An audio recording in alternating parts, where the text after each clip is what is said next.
I'm wearing my helmet on this one, especially because of how fast this thing can go, man. It's not even a joke. So we got a 60 volt, 20 amp hour battery in this bad boy, and it's a speed demon. We got a single motor, which, I mean, that's not the greatest, but the weirdest thing about the scooter is it's a front motor, not a rear. So it's gonna be interesting to see how this thing performs uphill. I haven't really done much hill climbing with it yet, but yeah, we're gonna see here. But holy shit, I could gun it right now. We're going 60 even, like we're keeping up with traffic. I got a bus behind me, like, yeah, we're chilling, dude. Hard drive loaded up, stubble and coated. All right, well, we're out here for the first initial walkthrough of this scooter, and then of course we're gonna get straight to the ride. I don't wanna take up too much of your time. Let's go over some specifications of the Kukirin G4 and then hop right into the ride. So the Kukirin G4 is coming in at 889 euros, on sale from 1,800 euros. Now, these things are on sale constantly, so just take the base price as 889, and I'll have the conversions on screen for Canadian dollars and US dollars. This is a 60 volt, 20 amp hour battery, 2000 watt brushless motor with a 75 kilometer range.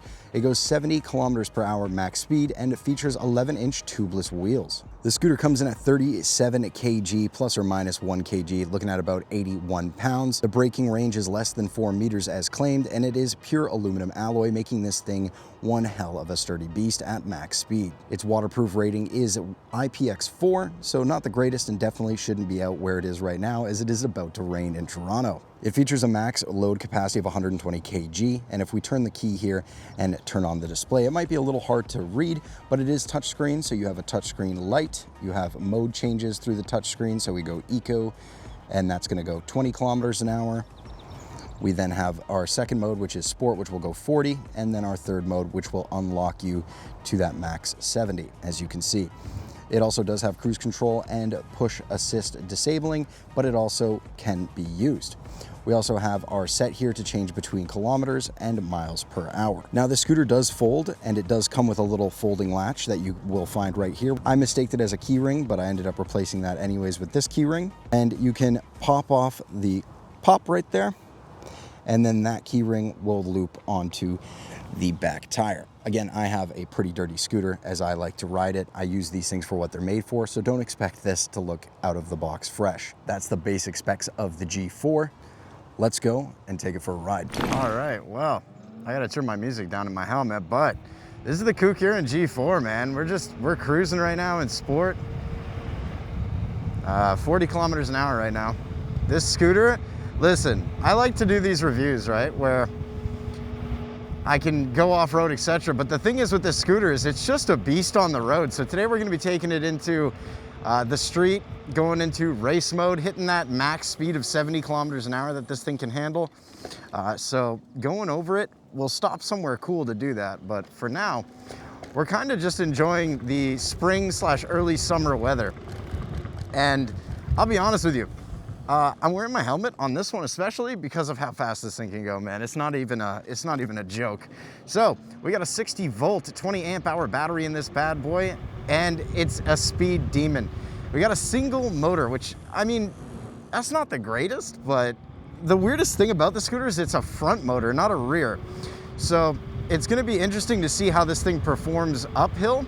I haven't really done much hill climbing with it yet, but yeah, we're gonna see here. Also, non-hydraulic brakes, not really something I'm interested in, especially with these speeds, but it's what we got. So here's the main road. We're gonna go and double tap, go into sport, or sorry, race. I think we're clear, I'm just gonna go for it. Yeah, we're good. All right. And now we're with traffic, man. This is it. We're just cruising. Race right now, we've got a 1 hour battery down. That single motor is still keeping up. We are going 50 kilometers an hour right now. This white car doesn't see me. I gotta be careful here. That white car's gotta pick up some speed, man. I can outrun this thing. I don't know if we're gonna be able to hit 70 on this road. I don't even know what the speed limit is here, to be honest with you, but I'll tell you what, right now we're going 60 right now. So this thing's definitely keeping up. That's the highway right there on the left. The only thing I don't like about being in traffic, even though this thing's got nice 11-inch off-road tires, it's potholes, man. In my city, they're absolutely dog shit. So we're gonna try to avoid any kind of potholes. But the ride is smooth. I don't know how good the camera is on the handlebars, just because this camera is not really made for bumps. It's more of a vlogging camera. It's a DJI Osmos Pocket 3. And yeah, but holy shit, I could gun it right now. We're going 60 even, like we're keeping up with traffic. I got a bus behind me. Like, yeah, we're chilling, dude. So I'll talk to you guys about the range. The range on this thing is awesome, by the way. So they claim 75 kilometers. That's under perfect conditions. I'm 215 pounds, 6'3", and I get about 58 kilometers, 55, depending on what mode I'm driving in. Nice smooth road. All right, we'll pull over right here. Pull over, pull that key out. It's so funny, because when I got this scooter, one of the best things about it was how clean and awesome it looked, and as you can tell, I've gotten it dirty. And of course, we have tons of traffic here. As you can see, we're literally, this is the city of Toronto for you. It is a little dirty. It's not supposed to get wet. I went out on a ride and it started to rain out of nowhere. Kind of an L, trying to see if there's any problems with that, because it is only rated for IPX4, I believe, so this shouldn't even really be used in rain ever. But all around, brakes are nice, 11-inch tires. I believe it's an alloy body, 100% alloy body, so it's heavy as shit. And when I say heavy as shit, I mean this thing is literally 81 pounds. It weighs more than the G2 Master. It weighs more than any scooter I own. But the thing with that is, when you're getting the speeds that this thing gets, you're gonna want that alloy body. The rigidness, the stiffness, it's absolutely what you want when riding this beast. It is insanely fun to ride this thing in the city. It's like having a pit bike. I'm sure some of you guys know what a pit bike is. It's like, you know, a small little 50 to 100, 120 cc like dirt bike. It feels like a pit bike, except electric. It's so fast. It's just gets up to speed enough to keep up with traffic in the city, as long as you're not obviously going on the highway. But all together, dude, this thing is awesome. So I've owned this scooter for about a month, and I'll be completely honest with you guys, I've had issues with it. The G4 was plagued originally when it first came out with some really bad steering wobble. As you guys saw, we were going 60 there, and no steering wobble. The issue that I had with this scooter when I first got it was the throttle itself. The throttle was really sticky, so that's the problem. So I'll turn it off here for a second. So this is a motorcycle type throttle, right? You see that, right? I hate that. I'm not a fan. It also makes it so that this grip is smaller than this grip, and getting grip replacements is something I love to do to customize my ride. You know, generally, if this wasn't sent to me by Kukirin and I spent, you know, the 1,000 Canadian dollars on it, or whatever it is, I think it's actually like 1,200. It's not too far off the G2 Master. But the thing is it comes with a seat. The one I got comes with a seat, and it's changed my riding experience completely. I am a little too tall for this. I'm, like I said, 6'3". This scooter is made probably best to suit up to 6 foot. You know, it's something for me that didn't feel comfortable. I was constantly hunching. I don't like to hunch. So yeah, the throttle, they replaced it. 6 days after emailing them, I received a new throttle in the mail. Awesome customer service. I also had a little bit of problems with the steering, but I found out that you basically just have to put white lithium grease. They don't grease it in factory, probably so that it sustains its life a little bit longer in shipping if it has to sit in a box for a while. Other than that, oh look, we got another scooter bro. Other than that, no other issues. I fixed the steering with some white lithium grease and loosened the bolt a little bit. Fixed the throttle by them sending me a new one, and yeah, the brakes are something that I would upgrade to hydraulic if you plan to ride this heavily. That's the only thing. The brakes being hydraulic is something you're definitely gonna want, especially with how fast this thing goes. It says max is about 70 kilometers an hour. I've got this thing up to 82. Charge time on this 20 amp hour battery, because they're doing it at like, I think the charger is 2 amps or 5 amps. I believe it might be 2, honestly, which is unfortunate, but you're looking at about a 10 to 12 hour charge time. I don't know if this guy's gonna go forward or if I can go.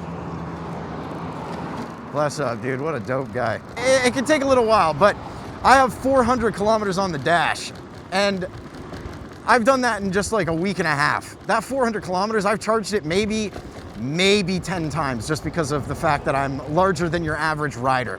By the way, the one thing that I cannot agree with about the scooter on the website is it says these are 11-inch off-road tires. I can't grab mud, or dirt for that matter, even gravel very well at all with these. I don't mind them, they're nice, fat, thick. You can replace them quite easily, but yeah, I wouldn't take these off-road. I had a horrible time staying on even grass. Sometimes it slips on. So the off-road claim, probably not accurate at all. No, it just isn't accurate, but would I recommend it for riding if you are a commuter? If you live in an apartment, you're not gonna wanna carry 81 pounds up and down every day. You know what I mean? You can get a commuter scooter. I believe that Kukirin just came out with the A1, which is more of a commuter scooter. Still badass, but definitely not 81 pounds.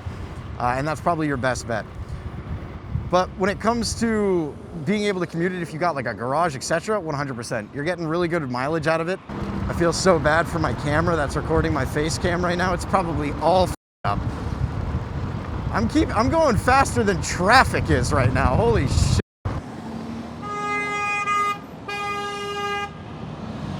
That didn't even look like he cut him off that bad. Playing over it all the time now. I might drop and go to Danny Way. And over anyway. X Games ain't on shit today. What else we got here, man? We got some Caribbean jerk. We got some Seasons cannabis. I love the fact that there's just weed stores everywhere in Toronto, man. I'm not a smoker myself. Oh, dude, this is a sick park. I should bring my daughter here. Oh, dude, that's sick. Oh, that's fucking dope, dude. That's crazy, because this is like around all these houses and shit. But yeah, no speed wobble, man. And also like one-handed, you could do it all day, every day. It holds so well how stiff that the stem is. Honestly, a great scooter. Also, love the key. The key's nice. That was one of my biggest complaints about the G2 Masters. All right, let me get this Starbucks and then we'll go back to the overview so that I'm not wasting your guys' time, man. I also gotta watch my speed. I'm going real quick. So overall, with the general overview out of the way, you guys saw the ride, and my initial review is honestly, this scooter has been the most fun for me with the seat. Now, I know that some people think that, you know, getting the seat kind of makes it more moped-like, but I've never experienced an e-scooter with a seat before. I've just never thought to even try it. And the moment that I unboxed this and realized that it came with a seat, I had to give it a shot. And it is one of the most fun ways to cruise around the city without having to buy a motorcycle. So that means no insurance, no tag on it, and you're pretty much free roam depending on your city. Mine doesn't mind you on the road or on the sidewalk with an e-scooter, and police generally don't care. I flew by a cop going 65 on this thing on a main road where the speed limit was 60. Literally drove by, it was whatever. You know, my city, I'm very lucky. They don't really care too much when you're not in the core of downtown. So overall, my review for this, if you had to pick this or the G2 Master, I would recommend going up top and checking out my G2 Master review. The prices are not that different. It's about $100 to $200 depending on where you are, and you're getting a dual motor scooter out of that. And I do believe they do have a seat available. If they don't, it's going to cost extra anyways. Generally, when you buy this scooter, it doesn't come with a seat. The G2 Master is definitely the one you're going to want to pick if you want more power uphill and you want to be able to go off-roading a lot more. That being said, this 2000 watt brushless motor in this scooter, the G4, is absolutely phenomenal when it comes to street riding. So if you're looking for a street scooter and commuting is not necessarily your main thing, or you live in a house and you need to commute in the city and you have access to a garage where stairs isn't something you have to climb, I'd 100% pick the G4. And thank you once again, Kukirin, for setting up the scooter and helping me with all technical support questions that I had. I'll see you guys on the next one.